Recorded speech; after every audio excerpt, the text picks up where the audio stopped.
বৃষ্টি পড়লে মানুষ গান লাগায় দেয়, হিন্দি সিরিয়াল লাগায় দেয়। নো, বৃষ্টি দেখলে আল্লাহর হাবিব ভয় পেয়ে যেতেন, একবার ঘরে ঢুকতেন আরেকবার বেরোতেন। আম্মা জান আয়েশা বলতেন, ভয় পান কেন? আল্লাহর হাবিব বললেন, জানি না এই মেঘ থেকে বজ্রপাত এসে মদিনাটারে জ্বালিয়ে দিবে নাকি মেঘ থেকে বৃষ্টি এসে মদিনাটারে উর্বর করে দিবে, আমি তো জানি না, ভয় হয়।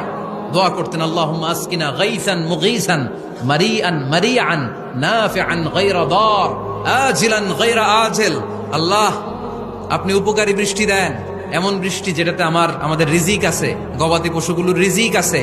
কল্যাণজনক বৃষ্টি দেন, ভালো বৃষ্টি হইলে তাড়াতাড়ি দেন, দেরি করেন না কোন। সুবহানাল্লাহ।